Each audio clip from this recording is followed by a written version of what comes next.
that you are here. The Eric Zane Show Podcast is underway. Sorry about the late start.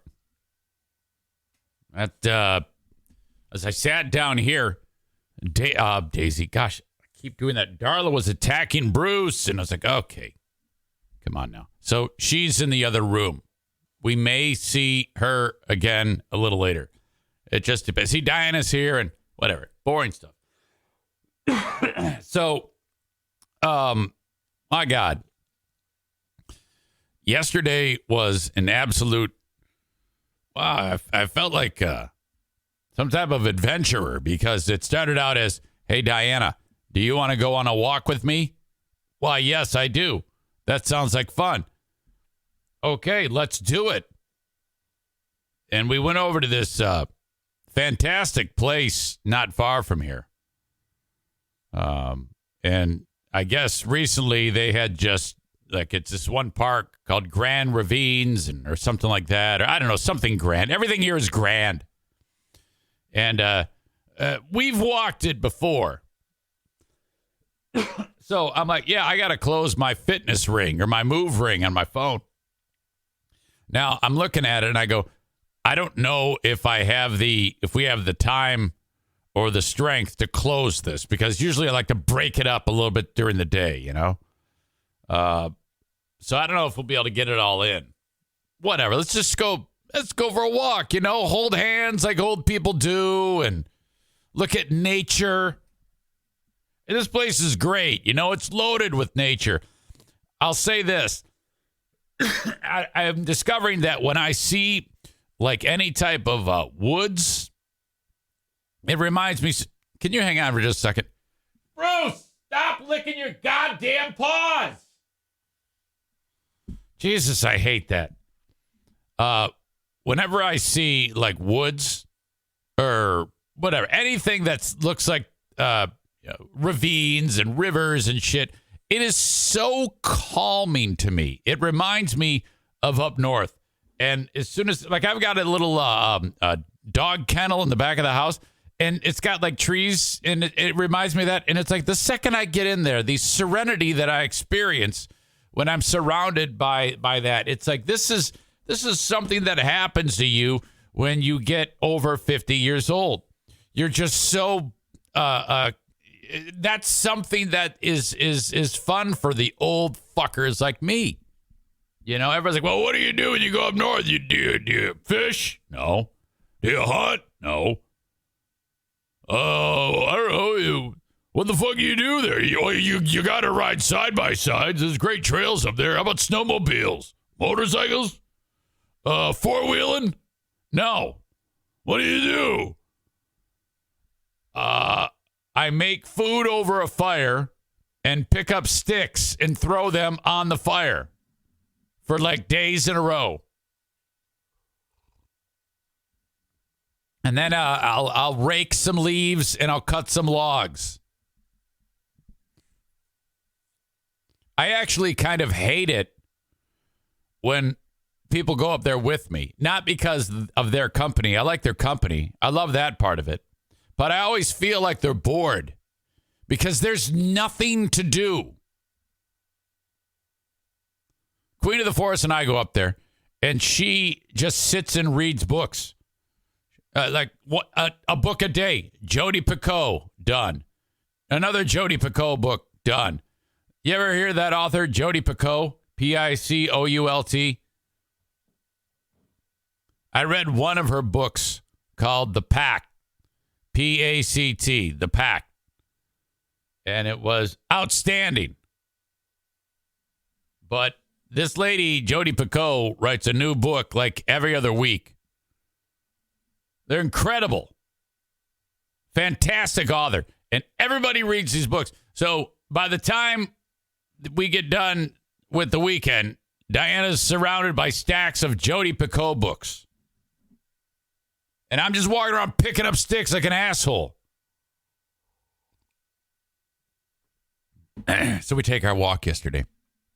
There's a dog park, and I see a guy who's got some dog that he's trained, and it was fantastic because he has like these frisbees. He's like fabric frisbees that it doesn't hurt the dog when she catches it, because sometimes a dog can fuck their teeth up. But this guy has his dog.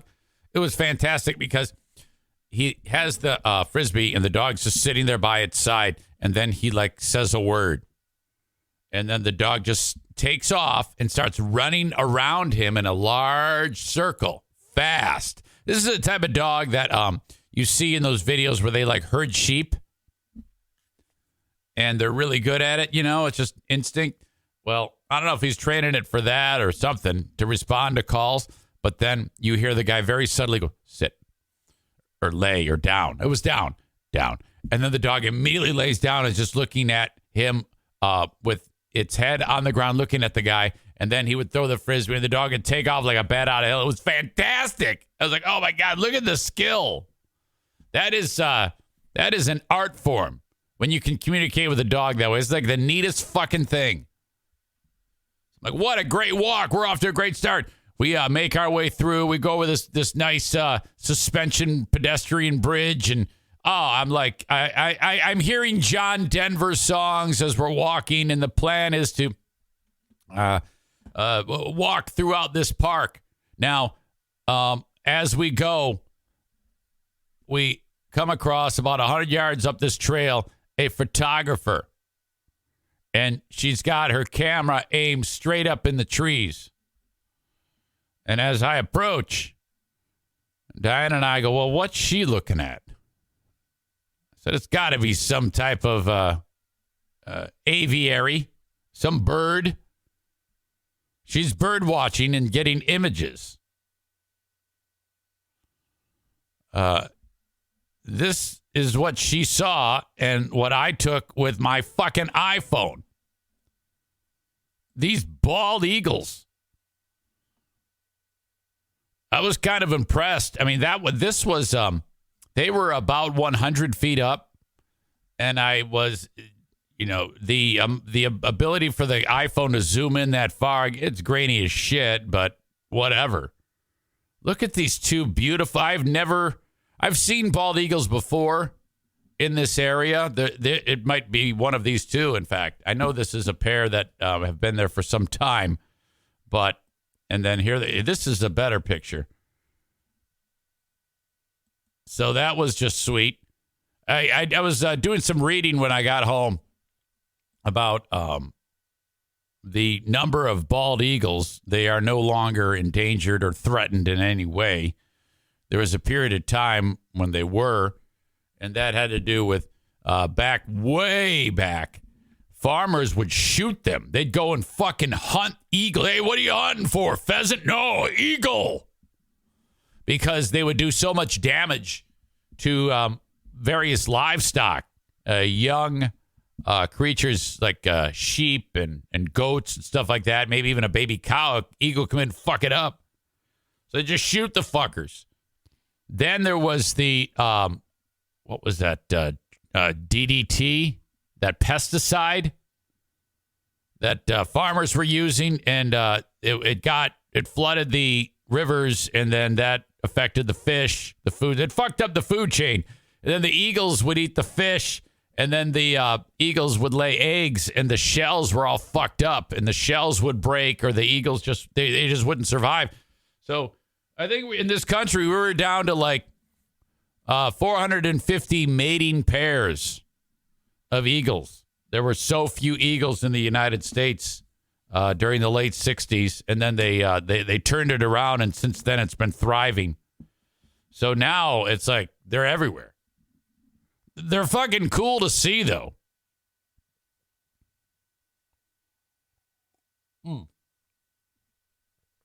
Excuse me. Should have warned you. I was going to drink this coffee. I got to drink this coffee. Stand by.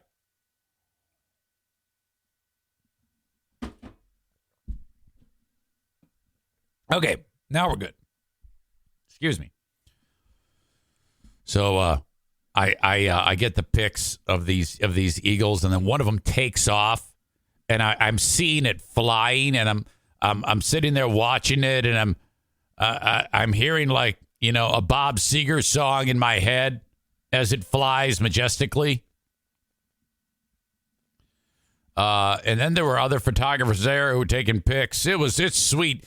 I got to go to this place more often. I tell you what, I just had an excellent old man time. But then we were walking, and the Queen of the Forest and I are engaged in conversation, so that's always nice, And we wanted to, go up another trail at some point that we're familiar with, and I guess we missed it. And the trail that we were on was paved, and they had recently completed it, connecting this park that we were in to another park, separated by a trail with private property to either side of the trail. And we don't recognize it. I'm like, where are we? Well, I don't know. And we went for like 1 mile and a half past where we needed to go. We're like lost. So we went all the way to this separate park. I'm like, oh my God, this is ridiculous. It's a damn good thing though, because we were going to turn around and go back, but we ended up going all the way to the other park. And it's a damn good thing because they had a toilet there. And your old pal EZ, man, it was rough. Holy shit. Thank God. In fact, I still have the toilet paper in my pocket. After I was able to take care of business, I was like, okay, now we got to walk back. I'm bringing this with me, this toilet paper, in case I have to duck into the woods to do another classic Eric Zane shit in public procedure. My God. Sir Bob says, last tubing trip down the river, we went past an eagle's nest. Started following us. It dove down and grabbed a hot dog that was floating in the water. Yeah, they are majestic beasts. Very, very cool. So we went way out of our way, and then I'm walking back, and then we fucking hit my move goal. I closed my move ring, so we put in 5 miles. This is a 5-mile walk. Now, thank God, here where we are, it's flat as a pancake. So no big deal. But my knee was starting to get a little wonky at the end of that fucking thing. And thank God I'm getting that thing checked today. Man, it is just a cracky, swollen mess. I sat here after I got done doing that deal and iced it and made another episode of Not the Best of the Eric Zane Show podcast for you to check out while I'm gone. Again, if you don't know, today is the 27th of June. The 28th, it'll be a regular day. And then Thursday, Friday, 29 and 30, not regular days. You'll have some Not the Best of material on Thursday and Friday that you haven't heard before. And then Patreon as well. I've got some really old stuff that I post on Patreon for Thursday, Friday of this week, and Monday, Tuesday, Wednesday of next week. So that is 5 days you'll have nothing fresh from your old pal EZ. However, follow me on Facebook, Twitter. I'll be posting stuff on there from our trip to the urban jungle, NYC. I'm going to hang with E-Rock on Friday. The plan is, because he lives not far from where we're at in Jersey City, have a bite to eat with E-Rock, and then we're going to a place that it has, all they have is retro video games, like old shit. See, Kenny? Something you would love. You would love this, Kenny. It's called Barcade. And all they do is have old-ass video games. Now, to me, this is fun. I love places like that. Pinball especially. I love playing pinball. Not enough to put these toys in my house. This is something you do once every few years. But still, I figured you would appreciate that. And then we have 9/11 Museum. We have Statue of Liberty, Ellis Island, and then another day of just hiking around Central Park, Times Square. Go see where Yoko Ono lives, where John Lennon was shot. The Dakota, got to see that. We're going to reenact The murder of John Lennon. My son-in-law is going to be Mark David Chapman. He's got a copy of Double Fantasy, and I'm going to autograph it for him. And then I'm going to walk in, and he's going to assume the assassin stance and shoot me in the back, and I'm going to stumble through the Dakota. So stupid. Okay. So excited about that. Amanda says they won't let you in. What? Yeah, I know. No kidding. You tried to get into a luxury apartment building? Hey, I'm here to see Yoko. I can just imagine. There's probably your picture there. Do not let this woman near the building. Yeah, I know. I figured I just wanted to see it.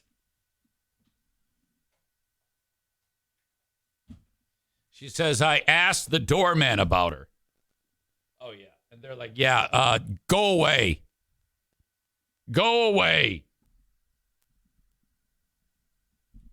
You know, she's like 90.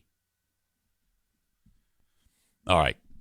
So that's what the plan is going to be. Amanda says she can't live there anymore because she's in a wheelchair and that place is not wheelchair friendly. You sound like a stalker. My God, you know a lot about her. That's impressive. When we got back to the house, though, after such a nice walk, you know, I'm downstairs and I'm putting ice packs on my knee. Doctor appointment today at 12:30. And I'm completely in a position where I can't do anything. And Bruce and Darla are wrestling. And I can tell Bruce is starting to get a boner. And this is not good. It's uncomfortable for him. And when he gets his giant rod, which happened the other day, but, you know, it doesn't go away that quickly. And then, you know, I mean, if you're a dude and you get all charged up and you're ready to put it to somebody and then he doesn't have any balls, but that would be very frustrating. And so I don't want that to happen. So I said, hey, to Diana, can you, I'm wrapping my knee. Can you separate them? And now when I said that, I meant any way possible. Get one in one room and another in another room. I go, I'm getting ready to go upstairs. And she goes, are you going to take Bruce upstairs? And I go, I will be. But for now, separate them. And then she stared at them. And he's still humping her. And so I said, how come I asked you to help me separate the dogs and you're staring at them? Now, that tone, it doesn't matter how right or wrong I am. I'm fucked. Why did I ask you to help me separate the dogs and you're staring at them? I said it just like that. And oh my God. You see, this is where the insanity takes over. A normal person like me would go, yeah, okay, and sorry, and then separate them. Diana doesn't do that. She looks at me like I'm fucking crazy and says, yell at me again.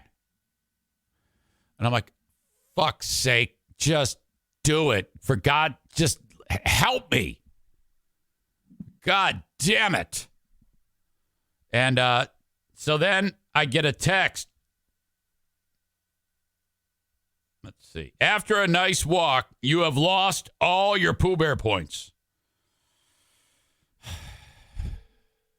I don't even know if she's going to pick it up because she might still be laying down. Okay, let's check it out here.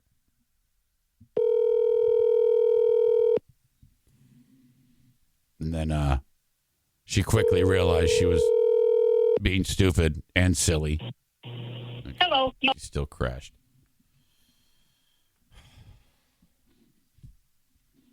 And she made up some excuse. And now it's like, forget the fact. Now I'm done wrapping my knee. I'll just take the dog now. All this time you spent fighting with me over the damn thing. Yep, been there. I feel for you, guy. Ashley says, did you say please? My mistake was, now what I should have said. No, I didn't. I should have said, hey, can you please do this? And like not, okay, I asked her the first time. That was nice. Can you help me? Yes. And then she stared at them. I said, look, I know, I mean, to me, there's no way I can do anything but say it like a snot, you know? After that moment where she just stares at the fucking dog, the code of husband handbook says you then have to sound condescending and annoyed. Okay? At that point, she's being annoying, and it's okay to say, I asked you to help me, and you're staring. That line right there, as snarky as that sounds, that is in the green zone in the husband handbook. The first exchange of, can you please help me?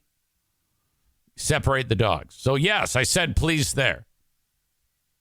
And then when she just stares, then it is, I'm now into a totally different realm where you can say, excuse me, I asked you to help and you're staring. I mean, she went full fucking hot wings on me. Bruce is still humping. I'm like, what? I just said it. I don't know what more I can do here. Do I need to do a cartwheel and start juggling to convince you that I need you to get Bruce away from Darla?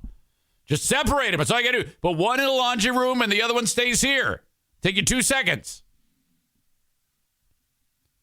Maureen says my husband does that to me and it infuriates me. Well, I mean, I'm team Maureen's husband on this one. If the first thing is, hey, can you help me out? And then the Maureen/Diana just stares, then we got to drop that. We got to unload a little bit of snark on you. Not only to get it done, but to make us feel better. Because we're annoyed that our wives can't follow simple instructions or can't do a simple task that is more like a favor. Maureen says he goes straight to that in the beginning. Oh, come on now.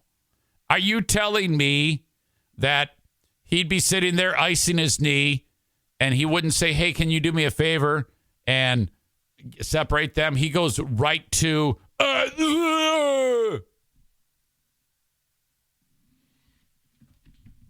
that's rude. You can't do that. Kyle says, I think it's a spouse thing. Quote, you asked me for help and I see you need help, so I will act stupid and stare while you struggle. Fuck yes. Thank you, Kyle. You see, Kyle, I don't know what you are in the relationship because it's tricky with two dudes. One has to be more husbandly and one has to be more wifely. You may not use that nomenclature, but for ease in this discussion, I am. Are you me or are you Diana?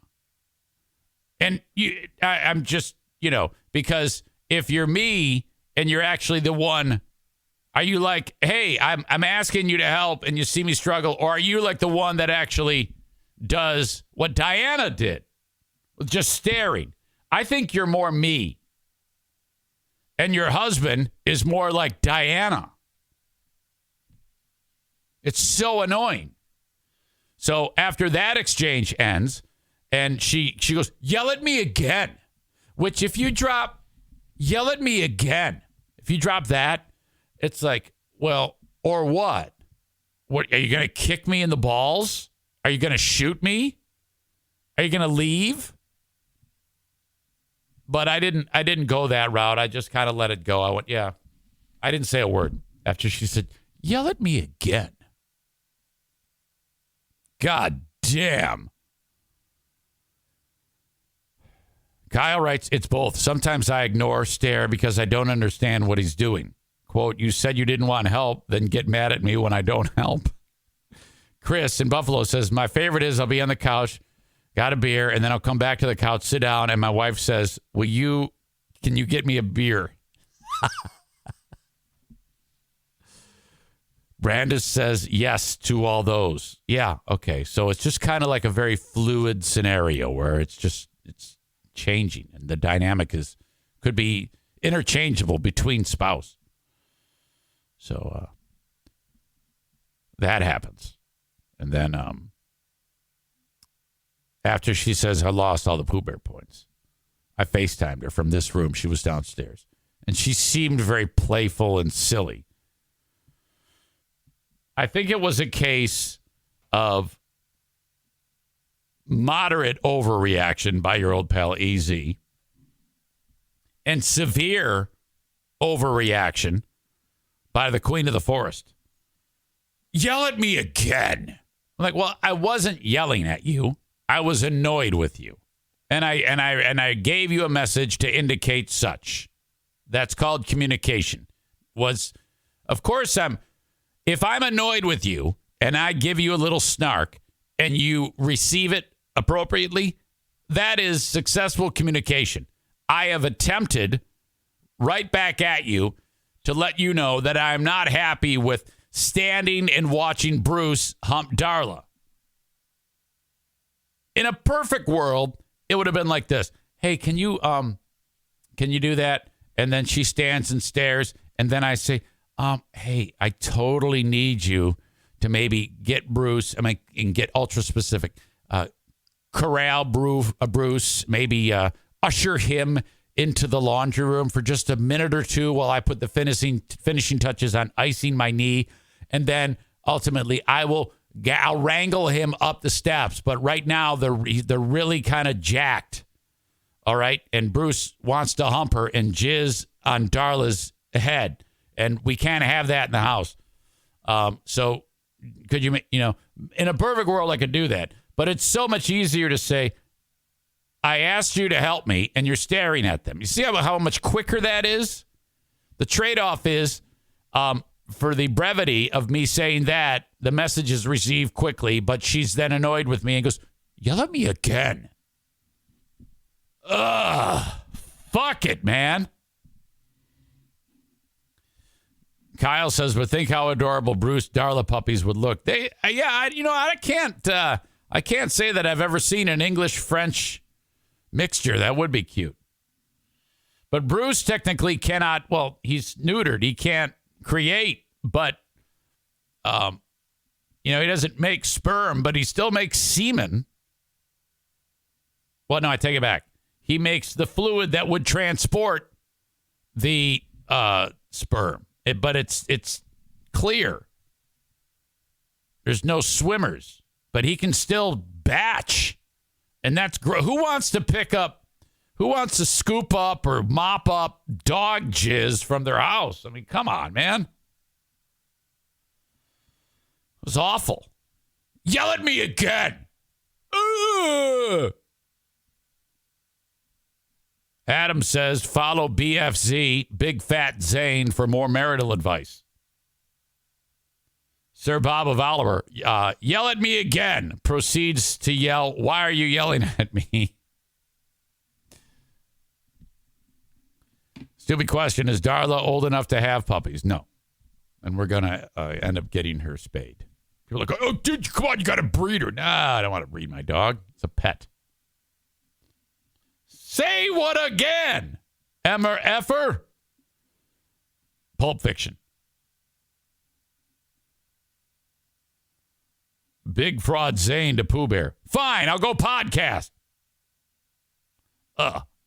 Kenny writes, O'Neill might want to take care of the cleanup, LOL. He would do that. That's so disgusting. Holy shit. All right. Word is starting to get around about Justin's podcast. Now, I've listened to the whole thing. And as I indicated, I'm formulating my thoughts about it. I'm letting a little time pass before we jump on this. Because first of all, I don't have time right now to review Justin's podcast. I'm too busy working ahead for our little trip. So upon returning from our trip, Ben and I will sit down and we will review Justin's podcast. As most of you know, I used to be on the Free Beer and Hot Wings show. When that ended, they eventually brought in this dude named Justin, who most people weren't fans. They were either indifferent or just flat out did not like him. He ends up going on to do a radio show in Chicago, and that dries up, and now he's podcasting. And, oh boy.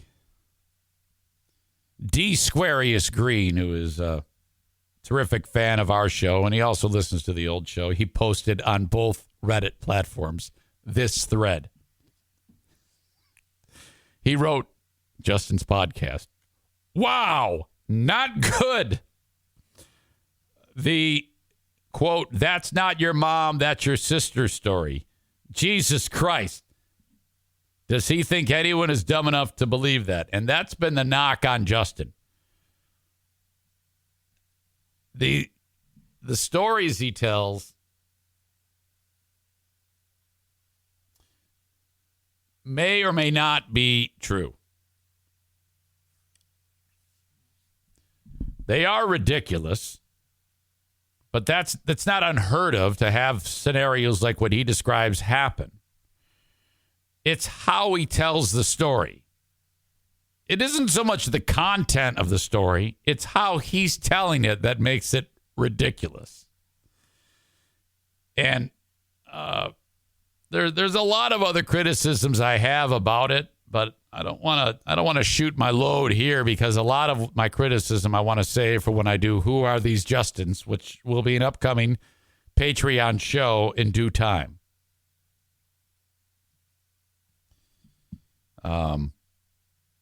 Is this the same Justin who used to be on Free Beer and Hot Wings? What's the podcast called? I'll tell you. I want you to know. I want you to be able to listen to this. It's called No Please Podcast. He does a free show. He's done one free show. And then he also has a Patreon he'd like you to subscribe to. And he lets you know that quite a bit. Now, I'm not sure if what he posts on Patreon is eventually going to be made available to the free podcast. I'm not sure. I'm kind of doing the wait and see. Because I don't want to pay for it. But if he does end up not taking one of his some of his Patreon content and making it free, I'm actually going to subscribe so that I can get it, pull clips from it, and play it for you. Now, the one free episode that I have, there is enough there to do like 4 shows of Who Are These Justins. It's a target-rich environment.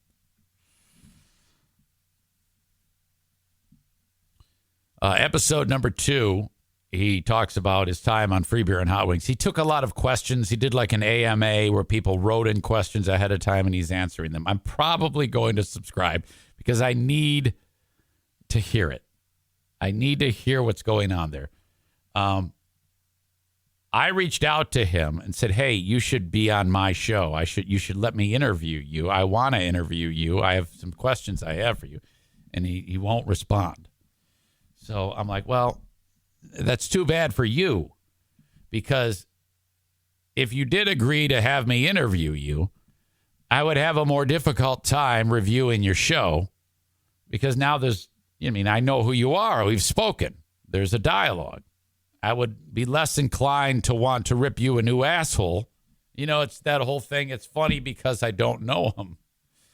But since you will not return my emails, I am going to rip you a new asshole. And there's no one better at this. There's a lot of things that I'm terrible at, but when it comes to doing this, clipping a show and reviewing it and ripping it, I'm the goddamn Cal Ripken of this.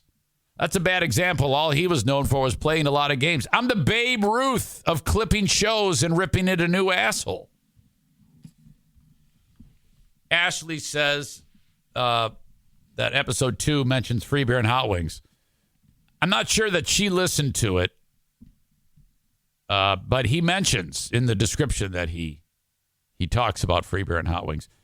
In fact, let me pull up exactly what he says. I have no idea what went on with the free beer and hot wings show. All I know is that he was there. He was maligned quite a bit by the audience. And when he left, it was kind of an odd bit of circumstances. And then at one point, they did talk about him and make reference to him. Let's see. No, please. I'm struggling. No, please. Podcast Patreon. Aha. And he does a lot of, hey, I love you. I love you so much. It sounds very John Tesh-y. And he tries to give like, acts like he's giving like motivational advice, you know, shit like that. But it comes off as just kind of awkward. It's a bit of a struggle.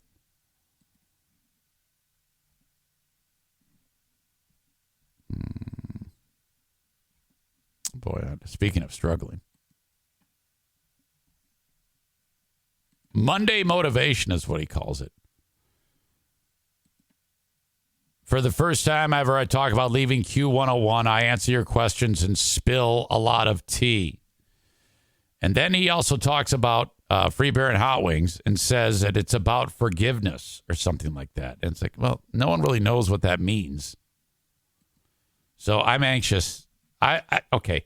I love drama. I am a sucker for drama. So I am going to get into this. What about having any old Joe on your show? My show? No. Joe is no. I'm not into Joe. Turtle Girl Michelle says he loves everybody, kind of like Kenny. Yeah, but Kenny, it's genuine. I feel it's whenever I hear Justin describe something from the moment, the 30 minutes that I listened to his free podcast, it sounded disingenuous. Something about it just rings hollow to me. I'm not buying it. He doesn't do a good enough job convincing me that he means anything, and he doesn't do a good. He's not skilled enough to make me believe that his stories are true. Does that make sense? I guess I'm reviewing it. I guess I already shot my wad. No, there'll be plenty more to talk about. And on his first show, it's just him, and that's not that I have a problem with that. I mean, that's what I do. But what he did was he recorded, and then he posted it, and he over-edited it. There was a lot of over-editing. There's not a breath. There's not an there's not an It's kind of like just comments edited together. And if you don't do this for a living, you might not catch it, but it's really over edited, and it makes the listening seem unnatural because people don't talk that way. Rapid fire, thought, no breath. And the cherry on top of this pile of shit is the laughing. He'll say something, and then this absurd, over-the-top Joaquin Phoenix Joker laugh for something that he thinks is funny, or trying to cue us that we should be laughing at it. It's rough. It is really rough.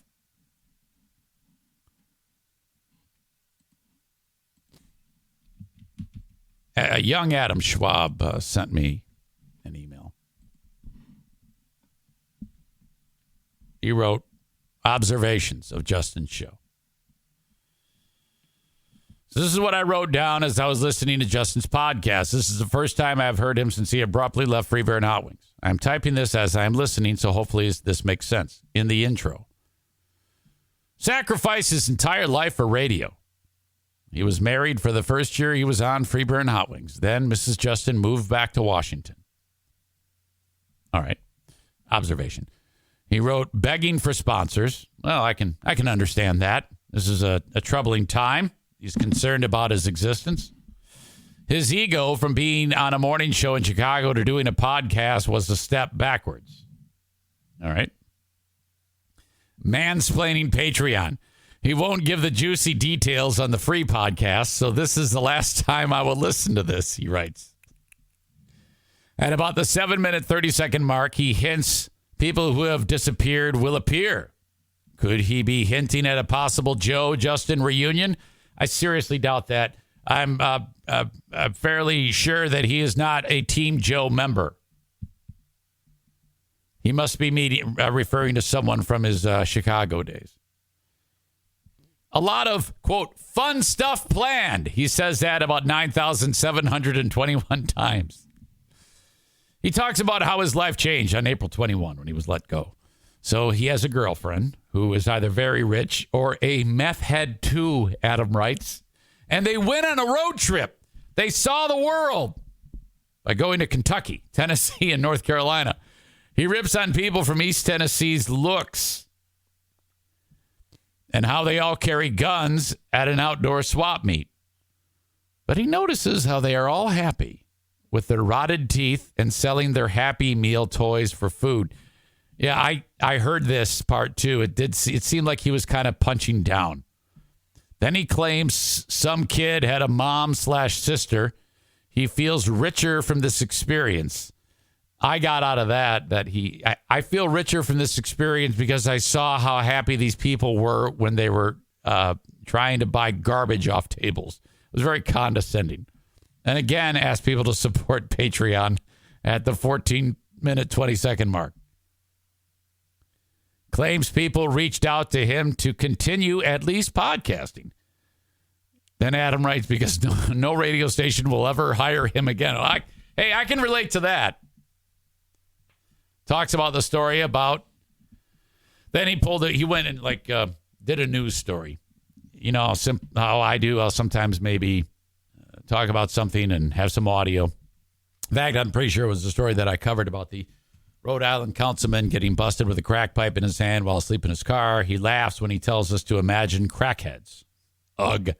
Then more laughs, which sounds like they are inserted manually. Yeah, I picked up on that too. It was edited way too much.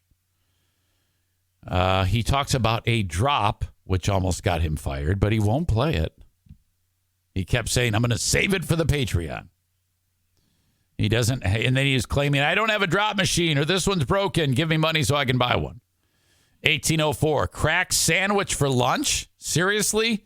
And getting weird vibes from a dude who smokes crack. Ask for support on Patreon so he can buy a new drop machine. He claims he dodged crackheads in his youth. He seemed to be on crack during his Free Bear and Hot Wings days. By the way, one of the audience members who reviewed the show does communicate with Justin. If this person says, go ahead, say my name in my chat, I'll be happy to reveal you. Maybe you don't want that. This person who has a text Justin from time to time said, hey, I just listened to your show. You sound like you're on crack.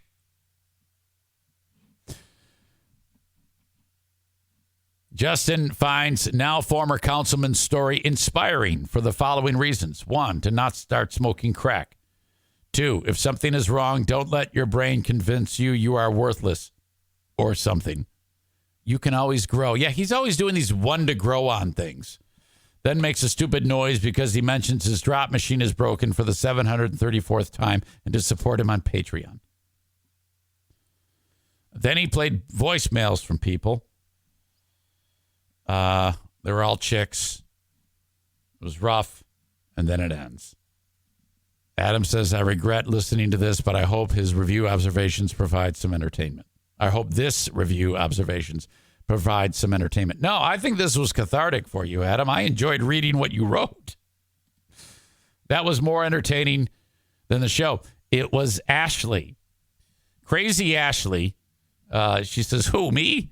She texted him, said, hey, yeah, I just heard it. And, she has a kind of like a jokey relationship with him and said, it sounds like you're on crack.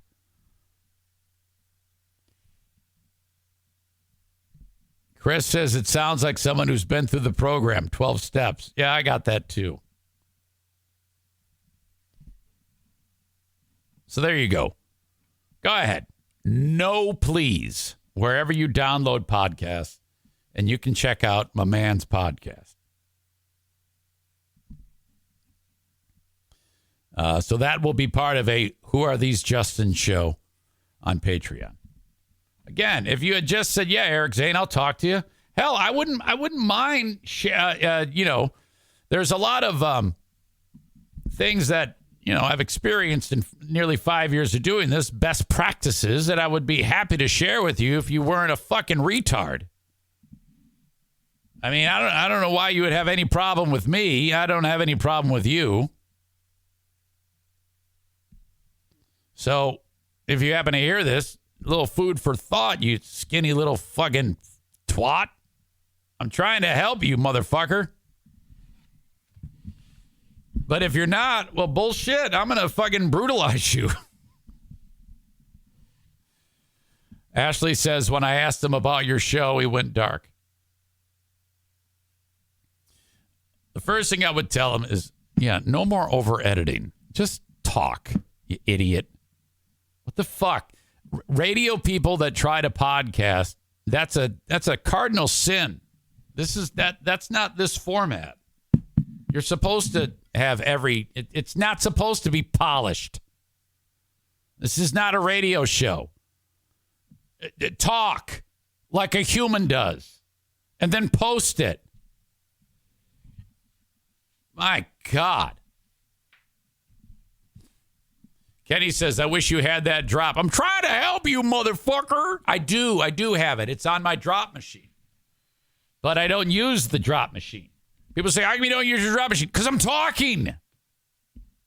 Occasionally, I can reach over here and hit one. I'm a 50-year-old man doing what a 50-year-old man should. Because I know it's right there.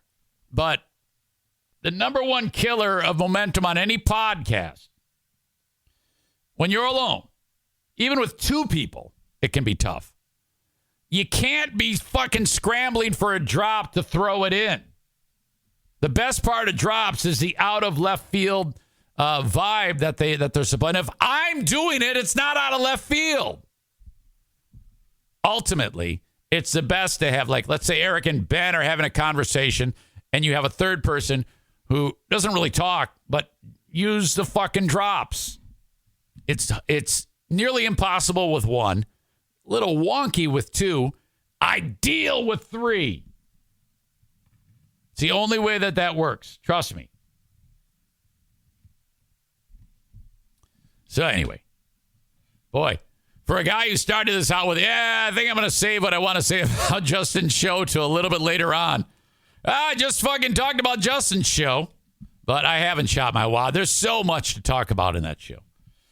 Kyle says, like a Doan type person. No, Doan is a phone screener. Doan would sit there and pick up the phone and maybe get audio ready for a podcast. I'm talking about, if you are familiar with the Stern Show, Fred. You need a Fred. Fred is part of all of it and has to be like in the room. I guess it can be out of the room as long as he's, that's the one job. It's always sound, adding sound. If you're familiar with the Drew and Mike podcast, Brandon is the sound guy. You have to have a dedicated Fred Norris on there, who's an absolute wizard. I love Fred. All right. I wonder if the Queen of the Forest is up yet. I got to bring her in here. Don't even tell me. See, she had to get up at like 5 or 4:45 because it was a bad dog day. Hello? Boy, what a night for you. Oh, my word. First Benny at 4:45? Yeah, first Benny. He was pawing at the door, right? Yes. And then you let him out. What did he, and he went poo and pee? Yeah. Oh, my God. He's a good dog, by the way. He is a good dog. And then it was pain in the ass Darla.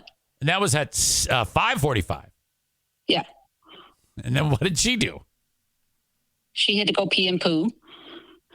Okay. And then I put her in the cage so I could sleep a little bit more. And then your alarm went off 57 times.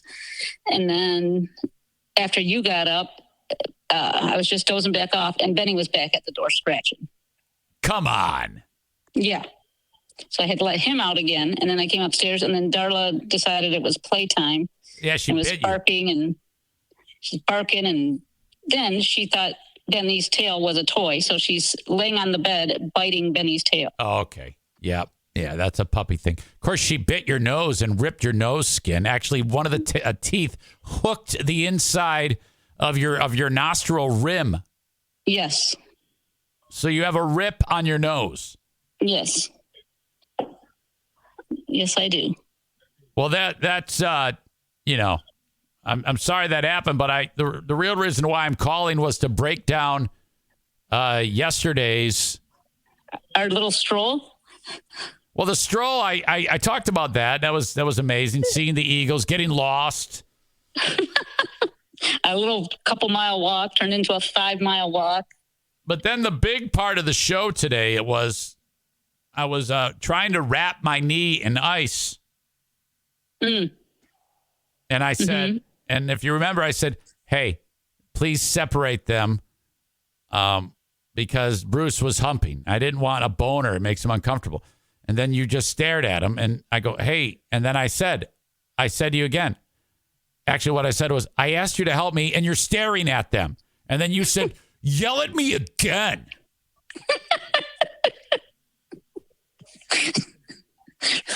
What the fuck? Sorry. Well, what? And then you said, yeah, you just lost all your Pooh Bear points. Yeah, you did. Well, why did you just stare at them? Well, because they were calming down, and so I thought they were going to be okay until you went upstairs and took Bruce.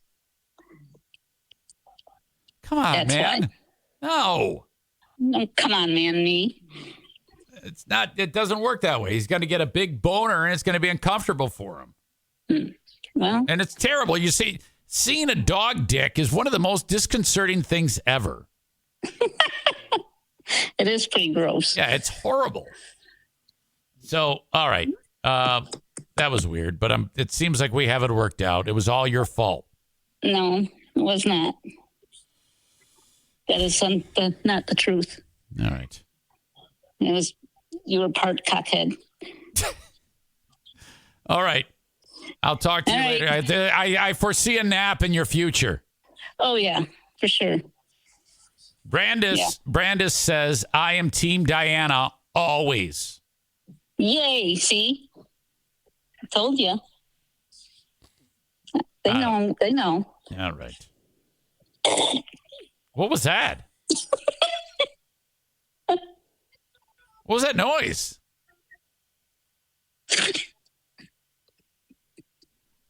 What are you doing? I took a sip of my coffee. I didn't mean for it to be that loud. All right. Sorry. Oh, terrible. Okay, I'll talk to you. Okay, I'll talk to you later. All right, bye-bye. See ya. Yeah, Bye. yeah, bye. There you go.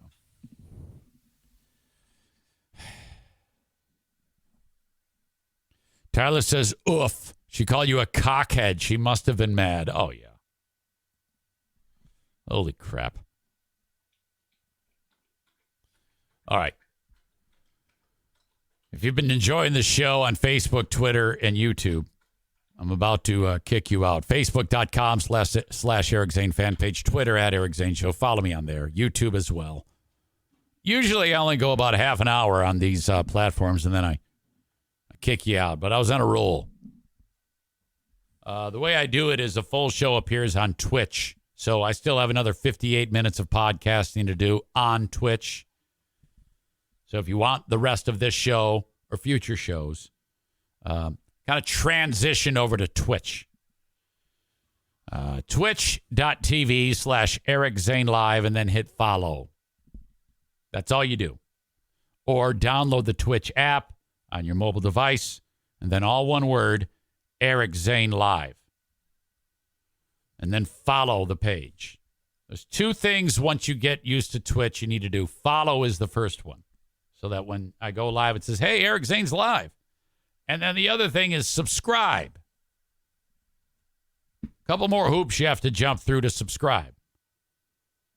You can subscribe by linking up your Amazon Prime account, step one, if you have one. If you don't have an Amazon Prime account, you can pay $5.99 a month. I don't make that a real point of importance because I feel I ask you for enough money. Once you link, then each month you have to hit the subscribe button. Why you want to do this? If you don't, on Twitch, they will insert video commercials at horrible times, like a lot of them. And it's annoying because I might be in a great story and then it's fucked up because of the commercials. So best way for free is link up Amazon Prime. Doesn't cost you a dime. And I actually do get money when you do that. Amazon gets some of that, and I get some of that. I get 50% of that. So the $5.99, I would get half of it. Amazon gets the other half. If you pay $5.99, I don't know how much of that I get. It might be half. It might be all of it. I have no fucking idea. Or don't do anything. You don't have to. You can watch it for free. That's totally fine, just as long as you're there. Also, a way if you... Oops, sorry, O'Neill. If this free show just isn't enough and you want more podcasting, that's why I have the Patreon. You might be a driver. Maybe you're sitting at a cubicle the whole day and like, hey, I want to check this Patreon out. I want to hear who are these free beers? Or who are these Justins? Or who are these Zanes? All of those are part of the Who Are These universe started by my pal Carl. Basically means you're clipping a show. When you clip a show, you listen to clips and you make jokes about them or roast them. So I do that to my own shows from back in the day when I was a young, fresh-faced broadcaster. I do it to current shows of Who Are These of Free Beer and Hot Wings because it is horrible and very easy to rip on. And then I'll be adding Who Are These Justins? Oh, my God, all on Patreon. We also have the Ben and Eric Patreon podcast on there, which we do weekly. And you can get it all for free on Patreon. So if you're getting this show right now for free, check Patreon out for free. patreon.com/Eric Zane. 7 days, it's all yours. And you can literally sign up, cancel it 30 seconds later, and still get the 7 days. If you're that concerned about it charging you. I don't care. Because ultimately, if you hear what I'm doing on Patreon, more often than not, people end up signing up. I'm just trying to get you in the door. Once you get there, I think you'll like it enough. I've had a terrific turnover of people who've done the trial. And then, okay, so I brought up one of my HelloFresh meal kits up north. Everybody's roughing it, hot dogs, hamburgers. And I busted out the HelloFresh pork tenderloin meal kit. And I served it up. I prepared it perfectly because I read the instructions, which are so amazingly simple to follow. And I plated and served an amazing pork tenderloin dish to my father and my stepmother and my wife and myself. And everybody's looking at us like we're glamping. Holy cow, it was awesome. And I want you to try HelloFresh. The audience members that have reached out to me and said, you were right. This thing is amazing. HelloFresh, the absolute best. The meal kit shows up at your door, and everything you need is inside of it. You don't have to buy even one ingredient. It's all there. All the instructions are simple. This is fun. If you have someone in your house who likes to prepare meals with you, or even if they don't, they're going to love this because it's so fun to combine forces, husband, wife, kids, Bring them all into the mix and have a great time preparing amazing meals with HelloFresh. Now, you can get 16 meals free just by doing this exact thing. Go to HelloFresh.com/Zane16. That's HelloFresh.com/Zane16 and use code Zane16 for 16 free meals and free shipping. Oh my gosh. HelloFresh.com/Zane16 and then use code Zane16 and you can get just that. 16 free meals plus free shipping. Try it out.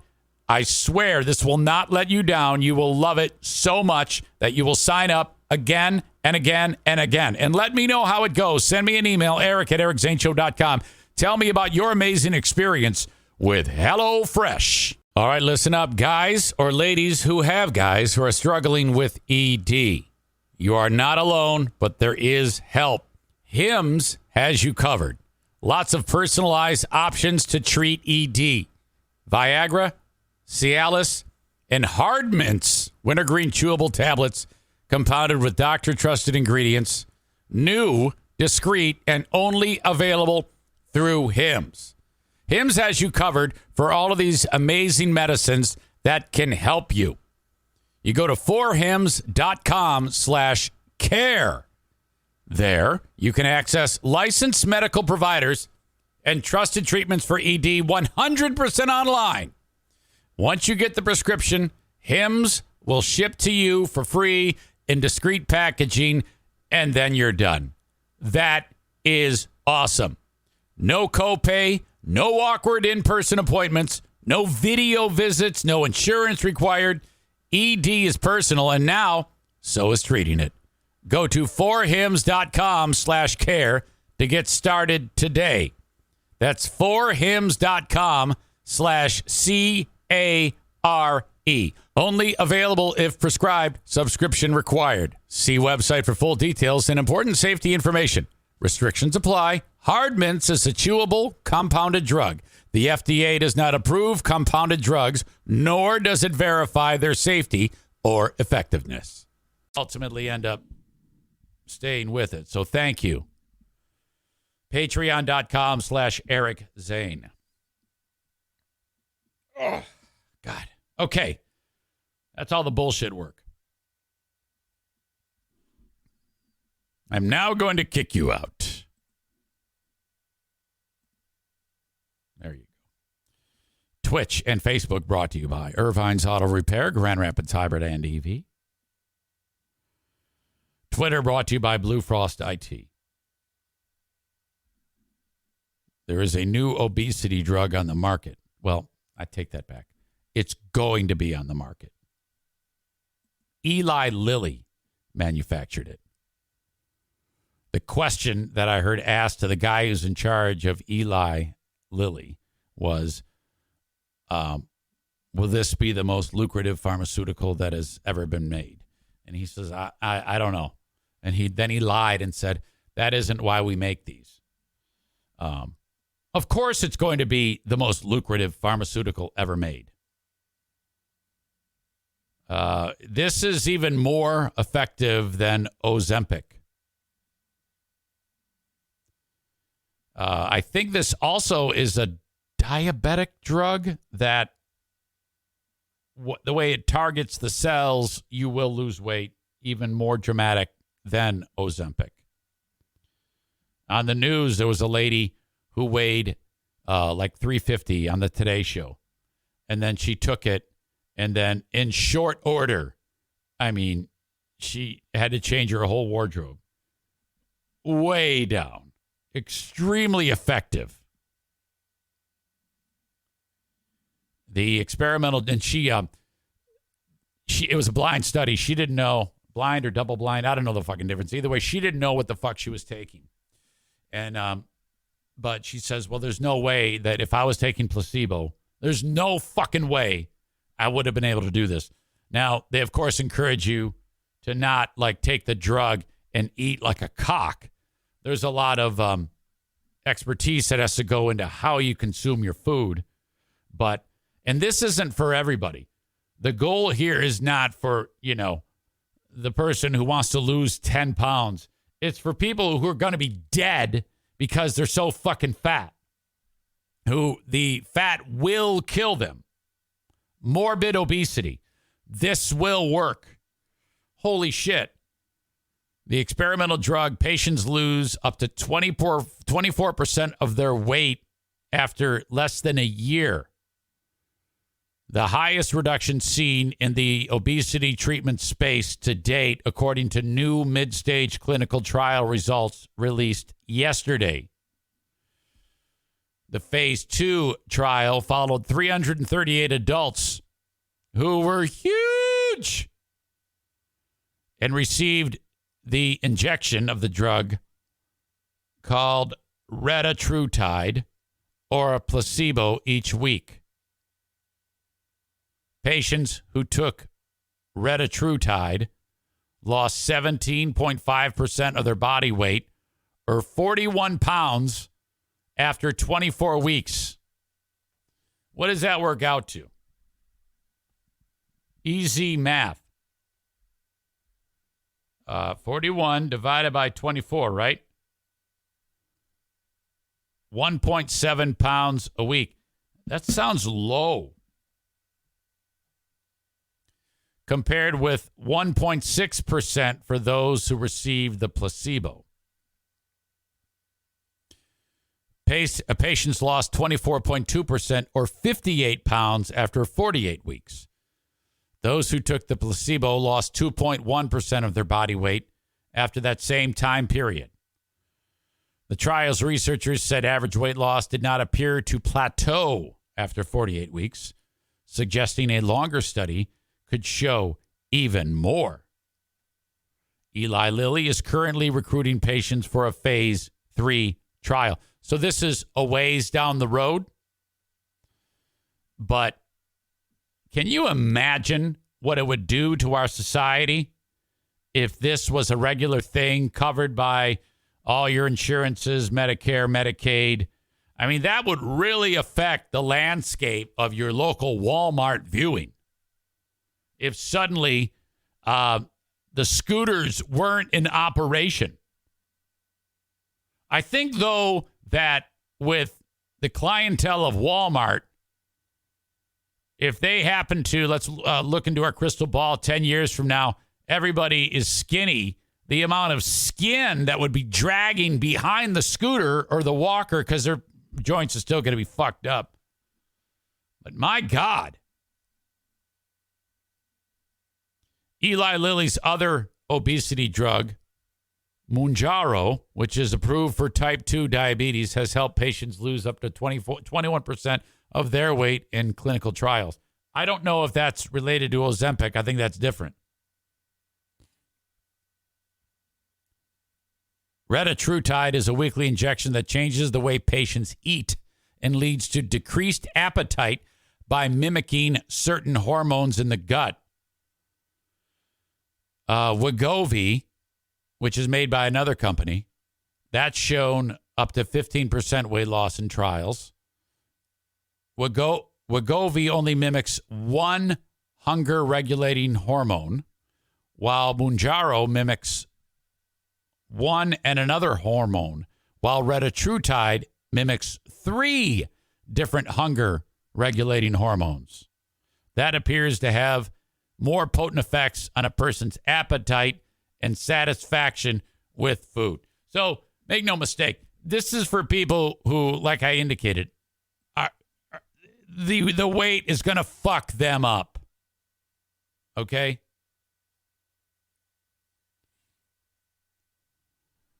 Amanda says, I love you, EZ, but this is depressing me. Well, I mean, I'm not even fucking around here. Other than the Walmart joke, ultimately, if you're dealing with weight issues, it's going to kill you at some point. You know, you got to fucking curtail this shit. And if there's a medicine to do it, get on it.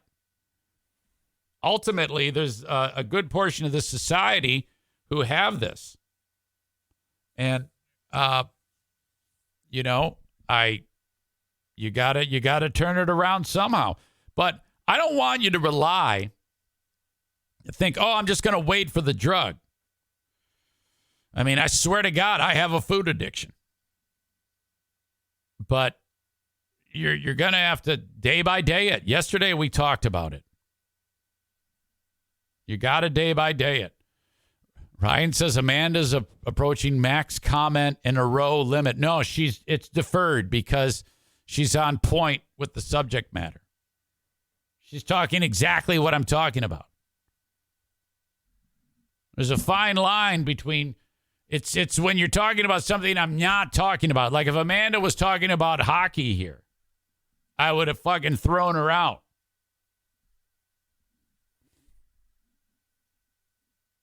You know? Amanda says, I have a bad disease. You know, I don't, I struggle with that. I'm not a doctor. Okay? But I struggle with mind over matters and matters over mind. Like people say to me, well, boy, Eric, you have a disease. You're an alcoholic. God, I wince at that every time. I'm like, I don't think I do. No, you have a disease. Well, I think you need to define this somewhat differently. It's too broad of a description to say I have a disease because I can't choose I can't say, all right, I'm just going to mind over matter and I don't have cancer. Or I don't have emphysema, or I don't have a lung disease. You know? Yeah, but you're predisposed. Yeah, but I can make a conscious decision and override my brain. That's the difference. I feel the same way with that description about food. It's a disease. I don't think it is. Just don't eat so much today and take a walk. Take a walk.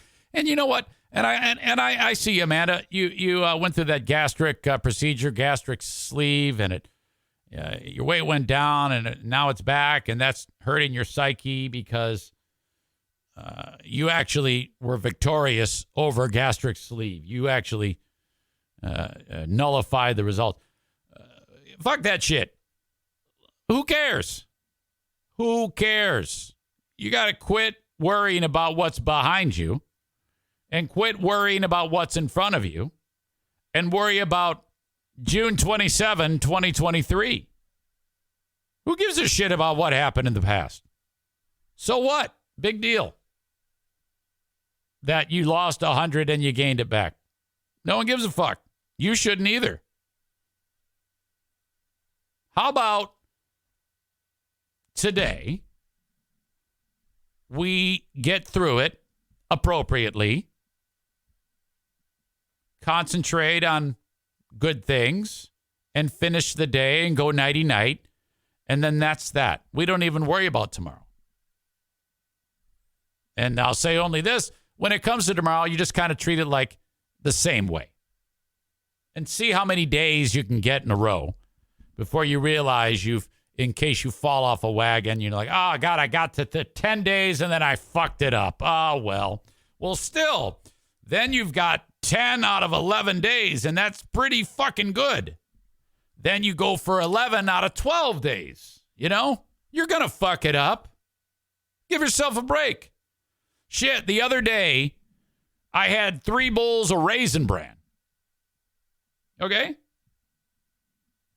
Now look at that. You see, you're already turning the corner. She writes, my meals are planned today. Fuck yes.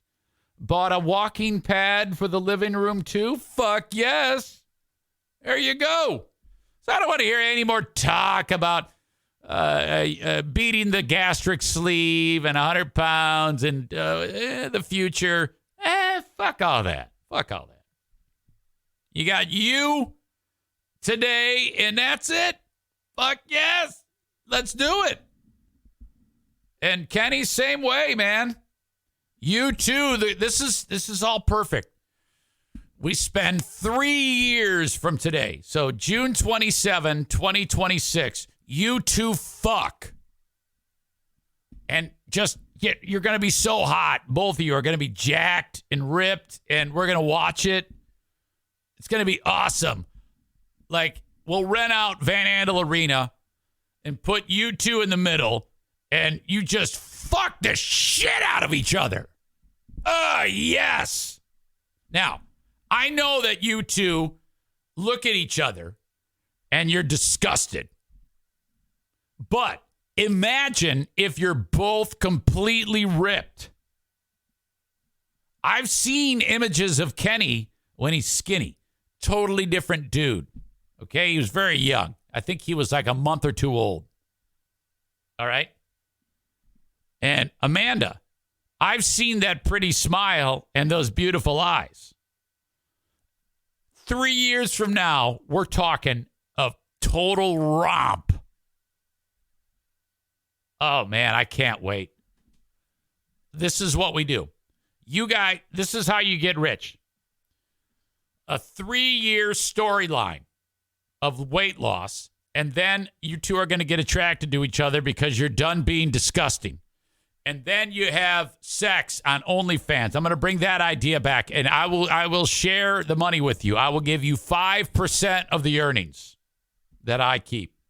So we'll get you guys a few $100, and I'll make the rest.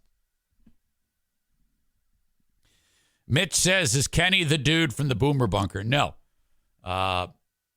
Boomer Bunker people are encouraged to not be here. I've banned all of them. And so, but some of them lurk from time to time. You'll see some of those slobs in here. But they could all use this advice. Those are really gross people, both mentally and physically. I mean, they're the worst. No, Kenny and Amanda are all right. They're a little bit wonky because they still like to suck some former Zaniac cock. But I think that they got it out of their system. But they still occasionally will like communicate with those slobs for some odd reason. Very strange to me. Yeah, Ryan says they're soon to be sailing down a river. Yeah, they're the former Zaniacs are plotting a chemical spill by getting in the Muskegon River and polluting it with their filth. It's yearly bath time. You know, that's going to be rough. So I'll tell you this. Between now and August, I don't know the exact date that those slobs are doing their, if one of you knows the date, somebody sent it to me, one of the moles, but I forget. And I don't remember who sent it, so I can't fucking find it. If one of the moles could send me the date of the Muskegon River former Zaniac tubing trip, I would like to talk about that so that people can avoid that county. Because the tributaries, all the polluted water, you want to stay out. You don't want to eat fish from there. It's going to be bad. You know? Aram says, hopefully he realizes I don't encourage that talk. Well, I don't know. Yeah, but you don't condemn it. You read it and you let it slide. You don't condemn, which makes you, it takes off 10% of your ally vibe. You have to actually say, hey, fuck you. That's my man, Eric Zane, that you're talking about. If you were in front of me, I'd bash you in the head with my titties. That's what you need to say to those people. But you don't, because you still love trash for some reason. Ryan writes, the EPA feels confident that they can contain the oils and toxins, but it will be several months before they can complete the cleanup. I was reading that too. They've got those inflatable booms because of the oil sheen that'll be moving through the water. It'll eventually wind up in Lake Michigan. Lake Michigan will not be all the fish. It'll be a big fish kill from Zaniac sheen floating through and massive algae blooms. It's going to be rough. So if anybody knows the exact date of the former Zaniac tubing trip, I would appreciate that. It's terrible, the impact on our environment. That's true. You know, people like the former Zaniacs. They show up and they bitch about Goshen building the battery plant. Okay? They're all patriots. They show up about building the battery plant, but they're worse than the tanneries putting PFAS. There it is. Ryan says that same thing. Worse than the shoe company dumping PFAS. That's true. Bob says the DNR is staging sniper nests along the river. Yes, hopefully a few of them will be shot in the head.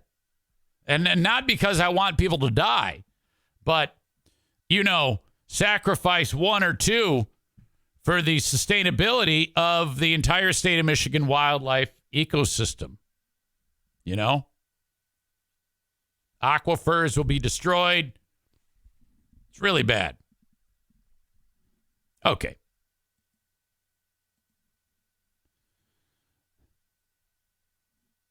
Where the hell was I? You know what I haven't done yet? I haven't talked about even one sponsor on this show. And I have to. But I have to pee first. Okay? So stay right there. And then I'm going to talk. I gotta do my job. These people pay me to do this shit. So I want you to stay right there. Talk amongst yourselves. And then I will be back. I also saw a study that when it comes to calorie counting versus intermittent fasting,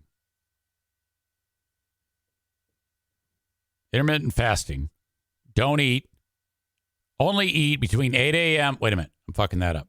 Only eat between noon and 8 p.m.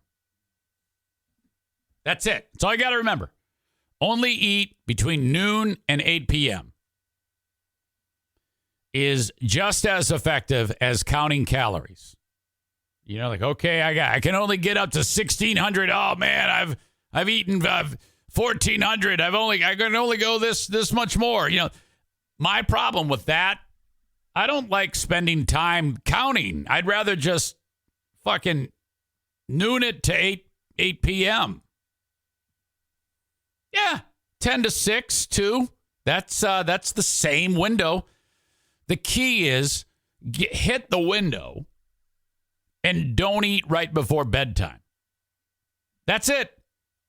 All you got to remember. I had success yesterday. I was happy with the window. The window was good. Oatmeal and the quesadilla. My problem now is quesadilla, it's not that great for you. It's cheese. It's a fucking tortilla made from lard. It's butter. It's high in calories, and I'm not getting enough fruits and vegetables right now.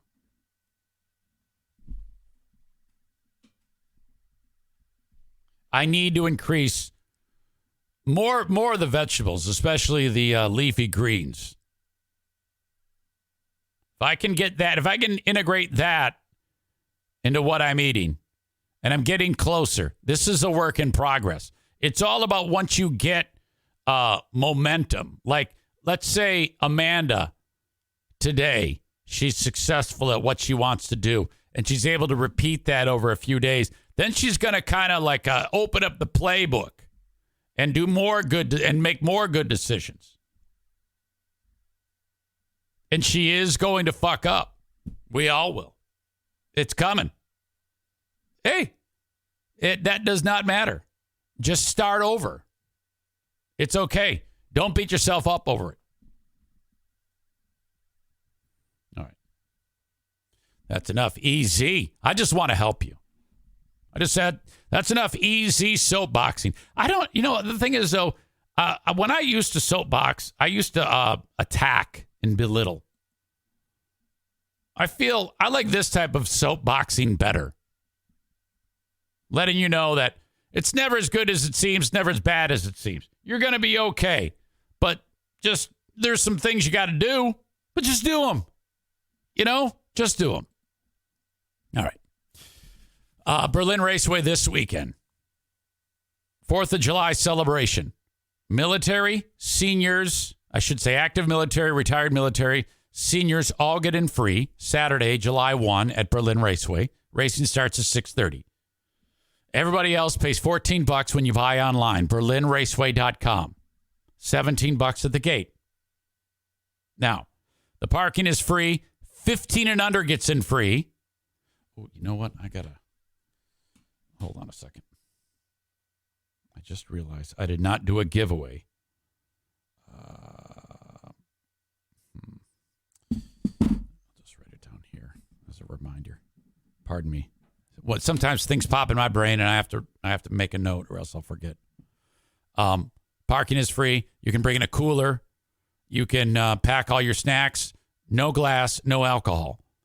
They have fireworks on Saturday after the race. That is confirmed. You will have a great time at Berlin Raceway. Gather up a bunch of people and go. The following weekend is the Berlin Fair. No racing. Then the weekend after that, 2 days, Friday and Saturday, as the Super Modifieds are in town. July 14 and 15. 15, my mother's birthday. My late mother's birthday. God rest her soul. On that 14 and 15, I'll be there on the 15th. Tickets are $17 when you buy online, I think. Yeah. BerlinRaceway.com. So that's where you go. Check out some racing. My pal, Throat/Dale at Superior Cleaning and Power Washing is still grinding and doing a great job. I love Dale's story. After spending 22 years serving the state of Michigan in the penitentiaries, finally said, you know what, fuck this shit. I'm going to take that work ethic of being the world's best drug dealer and put it into the actual legitimate working sector. And he created Superior Cleaning and Power Washing. Two things he's excellent at: power washing your homes and various landscaping, things like that, sidewalk on your property, and cleaning hoods at restaurants. In fact, Dale is now the guy certified person who cleans the hood at Bosco's Pub. 231-740-4098. 231-740-4098. Call for a free estimate from Dale. He'll pick it up. Don't be put off or surprised by his voice. He was stabbed in the throat in prison. It affected his vocal cords. And then they said, hey, we can fix that. He's, no, leave it. It's a reminder of where I was. You gotta, I mean, he actually sounds like this. People have said that I actually sound just like him. It's not that hard to do a Dale impression. All you gotta do is this. Fuck you, EZ. I'm having sex. Okay. 231-740-4098. Kent County Health Department, thank you. Oh, man. I don't know. I got a bad feeling. I'm thinking that the Kent County Health Department might be flying the coop on your old pal EZ.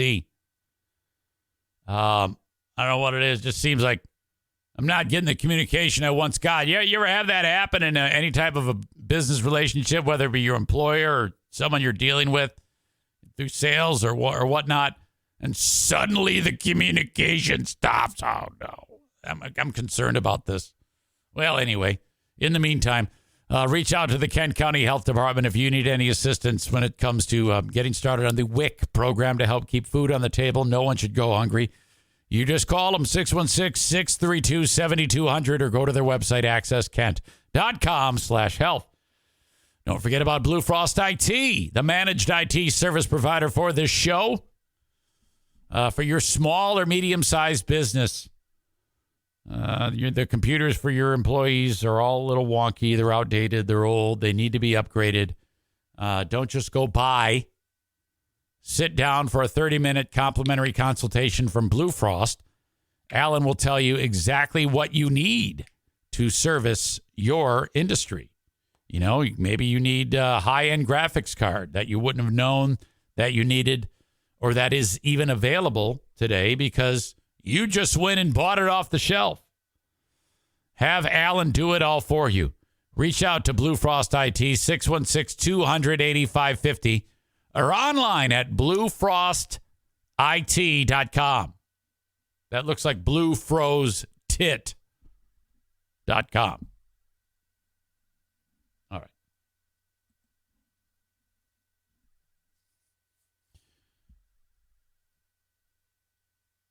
Kyle says, I'll be power washing my house, garage, deck, and fence this weekend, then staining. Ugh, God, that sounds horrible.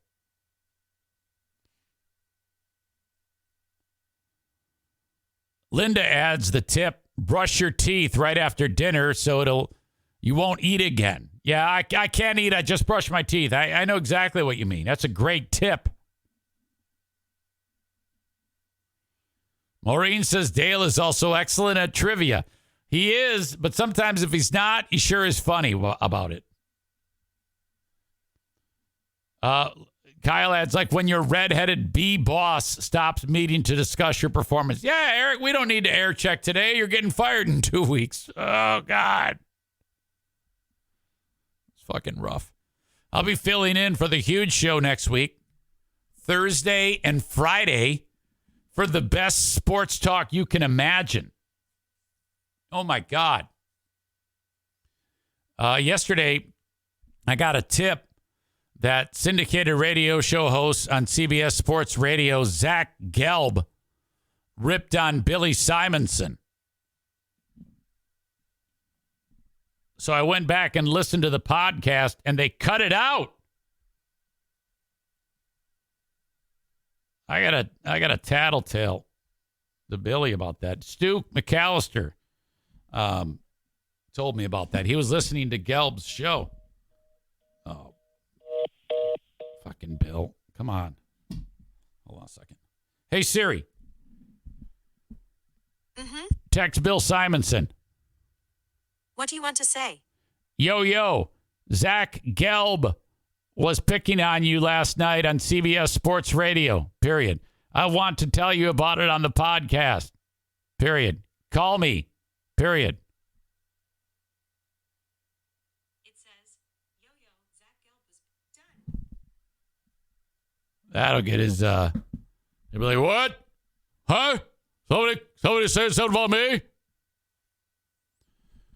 Bill's wanted me to put him in contact with Trump.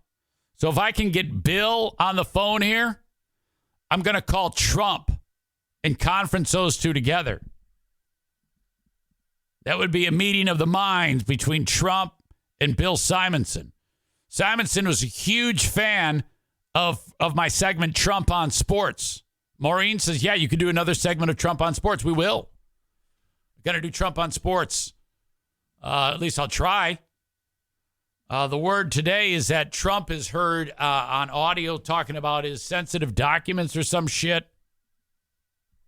Crazy.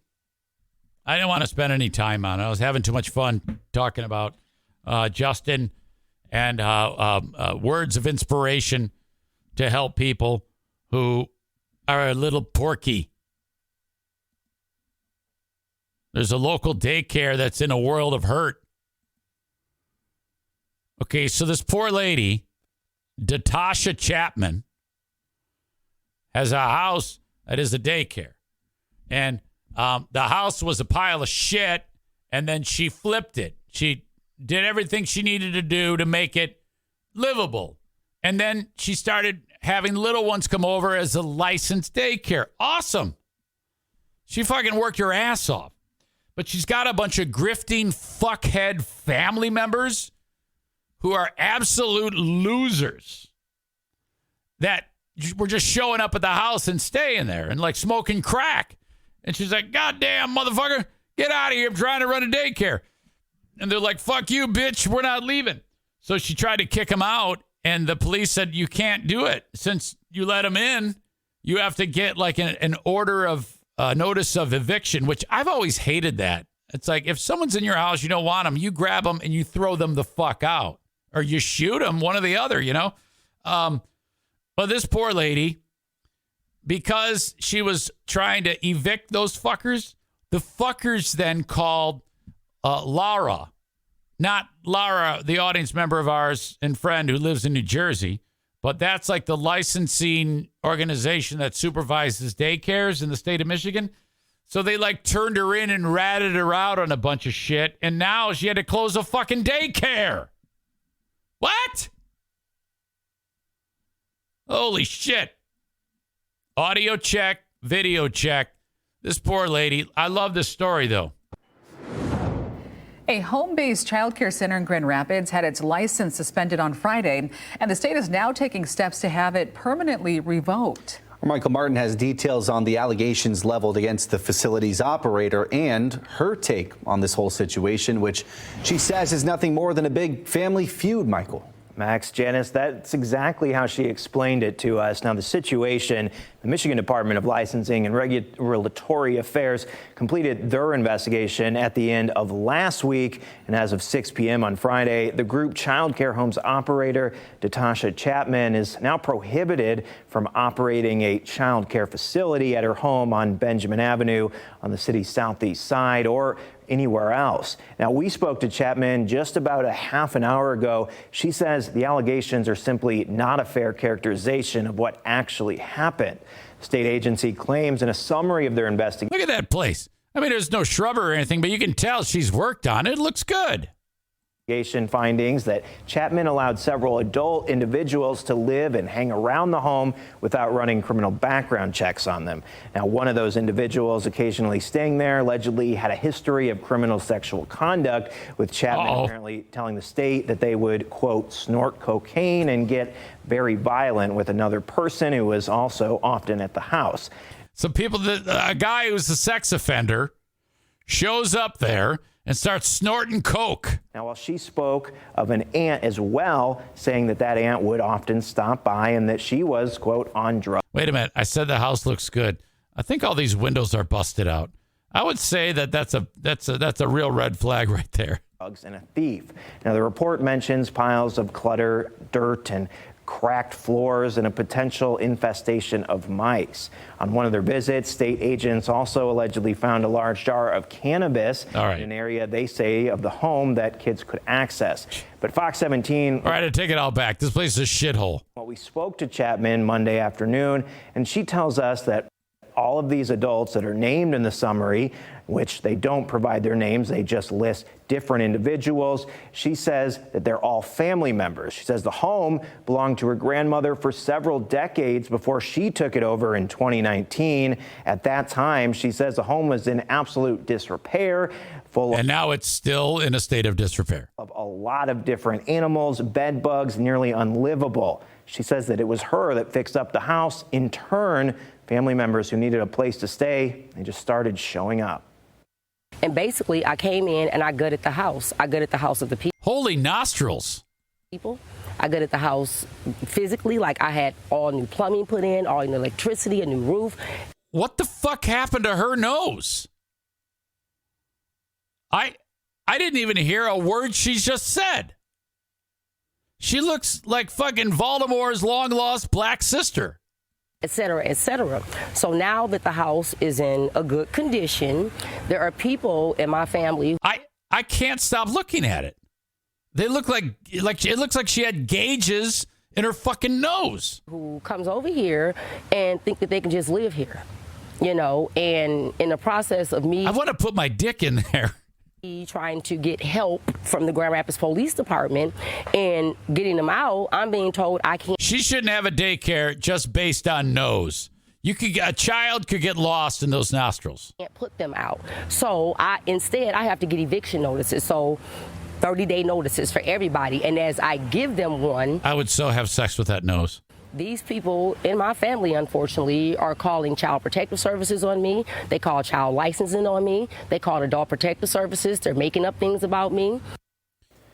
Chapman says she will. Ma'am, all that may be true, but ultimately, at the end of the day, it's the nose that's going to keep you from having children here. Will continue to care for the children that are in her home, telling us they're all family members. She says that she's able to do that. According to the licensing agency, she just can't be paid to watch them, at least for the time being. How fucked up would your life be if you have to drop your kids off at that daycare? I think you really need to assess where you are in life if the daycare that you're dropping your kids off to is that shithole. Too much? Stevie says, Jesus, Eric. Yeah, what, you didn't like to have sex with her? You didn't like the have sex with her nose joke? That was a great joke. Oh, my God. Let's see. Kyle says the Spartan logo on the welcome sign is also a huge red flag. Those are good tootin' nostrils. Nah, too flappity, or the nose is not tight enough. Oh, shit. That's really the reason why I covered that story, was just to make fun of that chick's nose. It's fucking horrible. Anyway, so that's fucked up. Moving on. Another catastrophe local story. The local drag queens were getting together to do another drag time story hour. You know what those are? That's where the drag queens go and then they read books to kids. And, they're there. They're fully in drag and dressed up as women. Maybe born dudes becoming women, or born dudes, still dudes, acting as women. Who knows? Who gives a fuck? But you know that in today's society, that is public enemy number one. Like, if you said to the MAGA scum or former Zaniacs, what's a bigger threat to America, fentanyl or drag queens, they would say drag queens. For some reason, that is public enemy number one. And all the MAGA scum and the conservatives believe that drag queens are grooming children so that they can have sex with them. That's actually what they believe. And you can't talk them out of it. Oh, God. Knee. So the drag queens do these drag time story hours. I don't know the motivation behind it. If it's just to read to kids, they have an ulterior motive, I don't know. I've never interviewed one, never spoken to one. Or if it's just to have fun or to be silly. I highly doubt there's anything sinister in a person in drag reading to kids. Perhaps it's to show that drag queens are human beings too. I would say that would be the takeaway. That would be a good takeaway. Maybe to make it less shocking that there are people in the world who are different than the boy and the girl. I don't know. I tend to look at it as nothing that would cause harm. The idea that if a kid, let's say you got a 14-year-old kid or a 10-year-old kid who's has an interest in girls, the idea that suddenly they would flip and change their goals because a person in drag read a story to them is ridiculous. It doesn't work that way. We're wired from the get-go to either like boys or girls or change your gender to be a boy or a girl. At least that's what I believe. And I don't believe for a second that a person reading Happy Scrappy Puppy to a bunch of kids wants to fuck kids or groom kids. But the losers that live around where I live, that's what they believe. By the way, I just had somebody quit Patreon because of this. I don't know who it was, but they left me a comment about it. And I'm like, oh, boy. Difference in opinion. Well, okay, but who gives a fuck? You're supposed to be entertained. It isn't supposed to be me talking to an echo chamber, asshole. It's supposed to be me getting some type of emotional response from you. And if you're that much of a fucking weak-kneed, mental midget twat that what I say is so much of a problem that you can't listen, well, you're a fucking idiot. Fuck you. I'm glad you're gone. I think I know who it is, too, but I'm not saying it yet.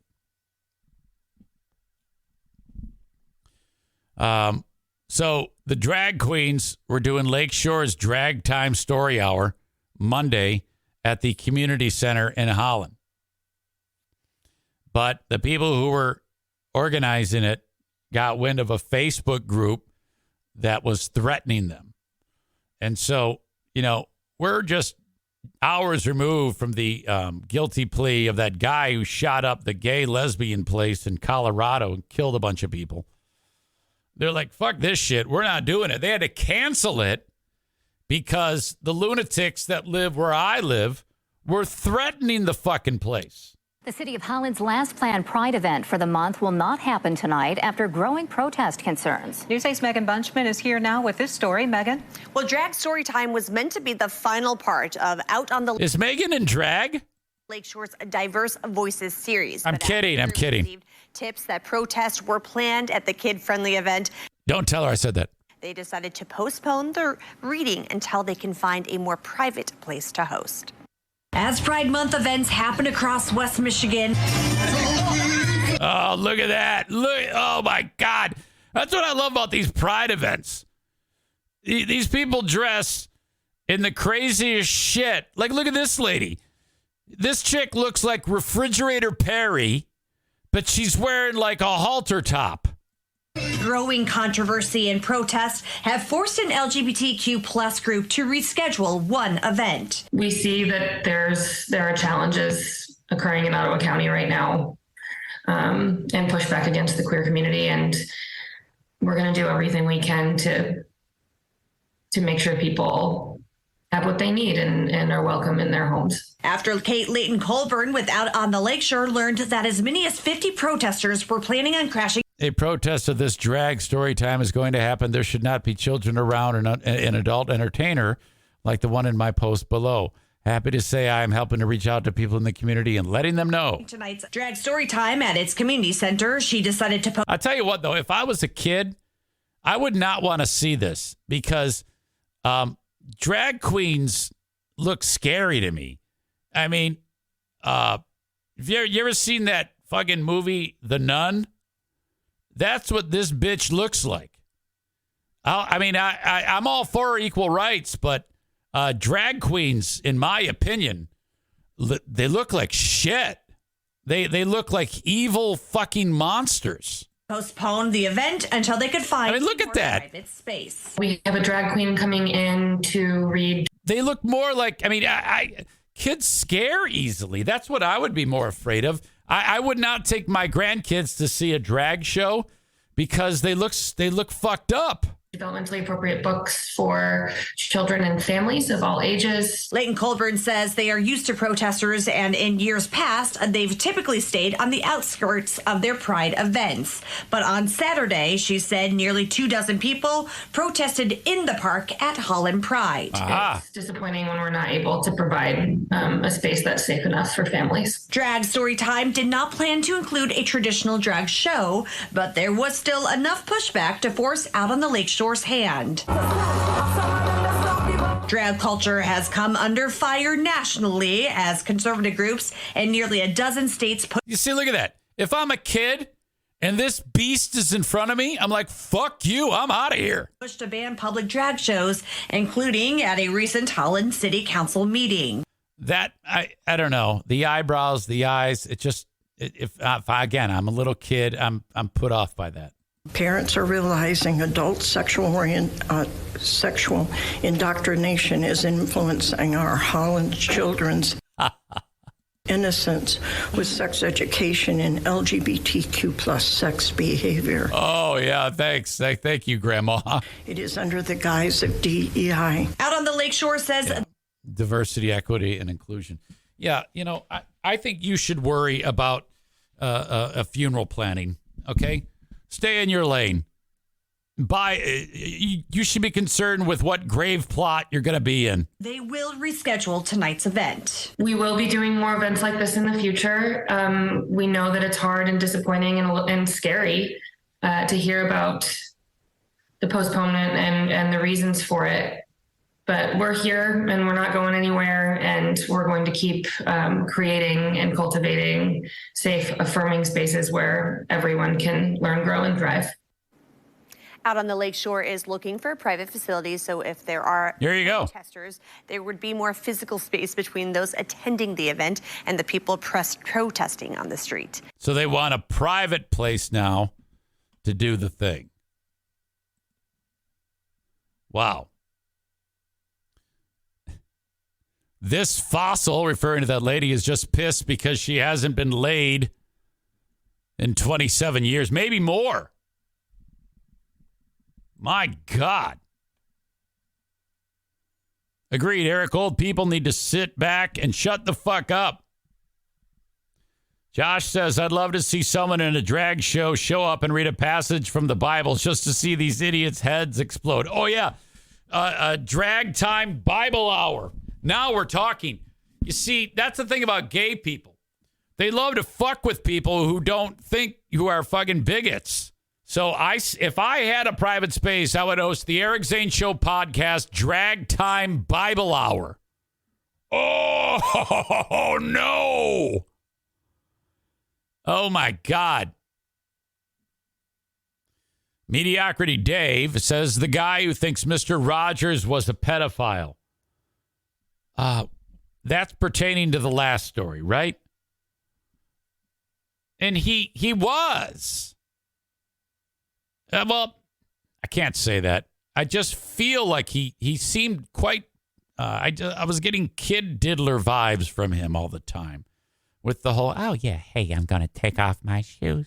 Why don't you just take off your sweatshirt there? Have a seat. Oh my God, it's good to have you here today. You know, if anybody talked like that to me or my children, I'm like, fuck you. Get the fuck away. Don't talk to him that way. Swear at him or something. That's what he's used to, dick. Don't talk to a child that way, you sick fuck. Chris says, oh, now you've gone too far. Bullshit. Fred Rogers was an animal, and I'm the only one who knew it. And then all you fuckers watch stupid movies about Fred Rogers. Like, oh, my God, it changed my life. Oh. Yeah, shut up. Fred Rogers. God, that guy. Should have stayed in Vietnam. Should have stayed in Vietnam. He was great at killing. That's the only thing he's been good at. Ladies and gentlemen, I thank A&E Heating and Cooling for sponsoring the show. Joe Martinez, the $79 AC tune-up. Get it by calling 616-516-8579. That's 616-516-8579. If you haven't had your AC cleaned or tuned in a year, and some of you, it's going to be many more than 1 year, holy cow, you are rolling the dice on your AC. It's working inefficiently. It has to work harder to keep your house cool and longer, which means it's going to have a higher chance of breaking down, and that's more expensive, which A&E Heating and Cooling can repair. But why subject yourself to all that pain, misery, and expense? Just once a year, give Joe $79 to service the shit, okay? Keep it around. 616-516-8579 for A&E Heating and Cooling. Now, in the event that you do need a new AC, or maybe you're retrofitting your home with an AC for the first time, Joe's a guy. He can quote you, get you an estimate, 616-516-8579. Thank you to M37 Hackers, golf simulation business in Middleville, Michigan. And I tell you what, it's so much better than X-Golf. For starters, you don't pay near as much. The technology is better than X-Golf. And you can bring your own beer. What? Yeah, I'm not kidding you. Walk in there with your clubs around your shoulder, pulling one of those coolers on wheels. Go up to the simulator, hit British Open, hit start swinging, and then you got like your beer there and your pals. It's awesome. Cheaper, more fun. It puts X-Golf to shame. At M37 Hackers, call for a reservation to rent one of their golf simulator bays at 269-205-2095. 269-205-2095 for M37 Hackers. And then finally, before we get to the asshole of the day, the Mario Flores Lakeshore team of Van Dyke Mortgage, 231-332-6505. Call upon them to get your first mortgage, perhaps your 10th mortgage, perhaps a refi, getting some money out of your home. Whatever you need, the Mario Flores Lakeshore team of Van Dyke Mortgage wants to help you. Call and mention my name and pick Mario's brain. 231-332-6505. Thank you. Yesterday, the asshole of the day was Phoebe Copas. That was the lady who shot the poor Uber driver to death because she saw a sign that said Juarez, Mexico, and just assumed her Uber driver was kidnapping her. He wasn't. He was just a hardworking guy trying to get her to her destination. What a stupid story. Asshole of the day. Diana and I got lost on a walk. Diana lost her cool with me. Me said I lost Pooh Bear Points. We saw a couple of eagles. New obesity drug. Amanda's got the blues. I think she's starting to feel better, though, after we talked to her. Local daycare.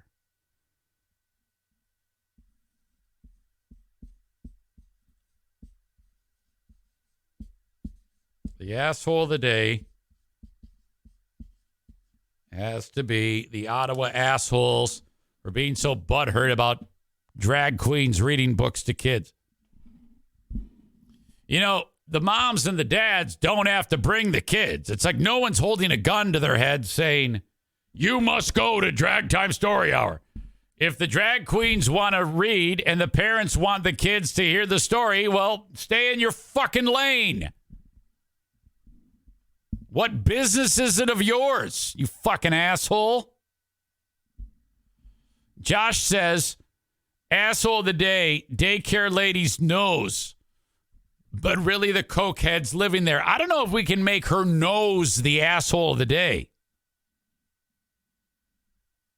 Mediocrity Dave says, I love Mr. Rogers and Eric Zane. Thank you. Kabooby69 says, A&E, well, that's Rich, I believe, will clean out your AC so good you'll want to fuck it just like a good nose. What? Rakeem writes, and Rakeem doesn't have a bad bone in his body. He's the sweetest person on the planet. He writes, Mr. Rogers was not a pedophile. He was the nicest person there. He wanted to be everyone's neighbor. Don't criticize him like that. Rakeem, it's a joke. They're called jokes for a reason, Rakeem. You can't lean into it and say, "Oh no, he really means it." You what you do when you do that is you wreck the spell. This is 2 hours of a spell that I'm casting. You got to leave all that you just wrote about at the door, and then you come in. And then I say, Mr. Rogers is a pedophile. And then you go, oh, no. Oh, come on. That's how jokes work. Okay? You can't go, oh, wait a minute. Hold on. Wait a second there. Hold on. I got to take umbrage with that. That's part of the, there's a learning curve to the Eric Zane Show podcast. You got to understand that this is all lampooning and parody. That's how I do it. I can't sit here. Can you imagine if you were listening to a podcast where I said, that Fred Rogers was so sweet. I just loved him. He was just such a wonderful man. I really miss him. How awful that would be. Of course, Fred Rogers was a wonderful man. That's why me saying he's a goddamn pedophile is funny. I shouldn't have to explain that to you. You're an adult. You should know these things. Cole says people that don't get jokes are a big part of the show. Absolutely. But I think Rakeem gets it now. The creator of that concept is this fella by the name of Kenny. Kenny had a career out of doing that. Stevie had to get blasted one time, and she went, "Hi, that's too far. You upset me with that joke about the puppy. Or you upset me with the joke about suicide. It's like, well, how? How could I have possibly have upset you? Of course it's not true. It's a goddamn joke.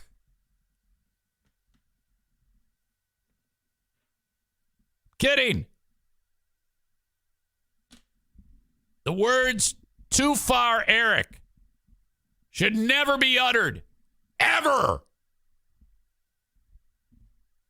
Ryan says, "Too far, Eric. You've gone too far this time." All right. I'm totally busting your balls, people. Totally busting your balls. Well, that is it. My time for this Tuesday edition of the podcast.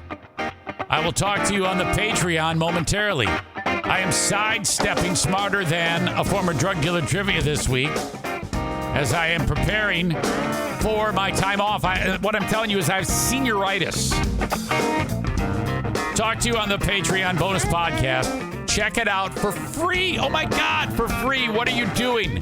Why are you not signed up? If you are not signed up, I know who's not signed up, okay? So sign up for free right this second. I'm done with this show. Go to patreon.com/Eric Zane. Sign up for 7 days for free. Do that right now. I need at least one of you to commit. Okay? Thank you so much. I appreciate you. Talk to you down the road. Bye-bye.